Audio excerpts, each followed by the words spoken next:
Hi, once again, thank you for coming on the Smart Learner video page. Again, I'm with my student Jamal here today, one of my trainees, and today we're going to be discussing about Satnav and the use of Satnav and why it's important to give lessons, do a subject with a Satnav. So Jamal, why do you think the DVSA have introduced Satnav as part of the test now? Any idea? Yeah, I believe it's because majority of people now, bus driver, they use the Satnav anyway to go to their destinations. Yeah. So that's one of the reason I think they've introduced this. Just to make it realistic, basically. Because even if everyone is using the device, then probably most of the new drivers they need to learn that. But they also make it easier to plan your journey and probably takes you to where you're going. Where you're going, absolutely. You're absolutely right. The reason why it's been introduced because a lot of people are using them now. Technology is gone too far in advance now. So what they want to do like a sat-nav lesson in a controlled environment with an instructor. They'd rather if people do that with an instructor so they know it's safe than try to go on the road after passing the test and trying themselves. Now think about it. What could be the risk of a pupil looking at following a sat-nav by themselves? What could they potentially do? If they were driving without a lesson, for example, I'm giving them a sat-nav lesson, and they're out there driving and the sat-nav's on at the same time, what could potentially go wrong there? Probably they won't be fully aware for the risks or the dangers involved with using the sat-nav. They may not have the full knowledge, so probably they'll put in the even the positioning of the sat-nav can make a difference when you're driving. Absolutely. Things like that. So it's useful, but also there's probably the bad side of it, so basically the risk. So you need to understand better. So that's why the lesson will make me aware of the probably just be knowledgeable of how to use it properly. Excellent. Like you mentioned, the risks involved, it could take their attention away from the road. So if they're following a sat-nav, they could potentially take their attention away from the road where they're just concentrating, looking at the sat-nav for too long. And like you said, miss anything from the front, anything could happen. That's why it's best for them to do it in a controlled environment with an instructor. But now coming on to the sat-nav lesson, how would you introduce that to the student? How would you do it?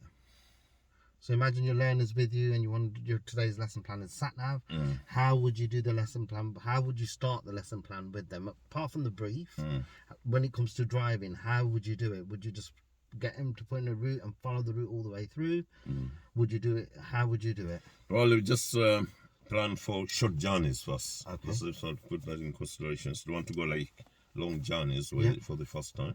Just long short trip, like a few streets, and just to get used to how it works. Excellent. And probably that's the most important thing I'll consider when I'm planning to do this. But probably just cover everything in the briefing so that as possible, so that there's no. I mean, when they start practicing, then they know exactly what. And obviously, I'll be for the first attempt or for first time. I'll talk them through basically. Perfect. Just to support them until they know that they can do it. Perfect. I'm happy there that you said short journeys. You should do it in short intervals. See, the best way I find it as personal experience with mine, what I do is I'll put in a journey, and then first I'll start them for about roughly around half a mile. See how they're getting on, pull them over. Then I'll extend that half a mile now to probably 3/4 of a mile. So I'll make them do this time I'll make them do 3/4 of a mile, pull them up again. See how they're getting on, then slowly increasing it. Because like you said, it's best to do it in that way, to do one long journey with them, because that's not really teaching them anything. That's just plonking a sat-nav there and just letting them do it kind of thing, right? The other thing you mentioned, helping them, giving them a talk through, like you said, in the brief, depending on what the student wants. But the other thing you want to be looking at is probing questions like we did the last time. One of our videos was pedestrian crossing. The questions we went through, have you ever used a pedestrian crossing? Not as a driver, as a pedestrian, what would you do? So it's the same thing here now. What we want to do is find out, have they ever used a sat-nav, whether they were walking, passenger in a car, anywhere like that, what were they doing? See, okay, because then we're making them think out of the box, because they, if, for example, if they're a passenger in the car, they've got all the time in the world now to look at the sat nav because they're not driving the vehicle. They're the passenger, they can see and direct them. So we want to get them into the mentality that now you're the driver. What do you think you should be doing? And you don't have a passenger. How would you do it? A lot of the time, the other questions I get asked is like, oh my God, I'm staring, I'm looking too long. The student saying that to me. I give them a quick example. So when I give you directions, do you look at me? No, I don't. So why are you looking at that? Because the sat nav gives you directions in yards. A lot of the sat navs get say in 300 yards, 600 yards, however many yards, right? I says all you need to do is listen out for that. What else do you do when I give you directions?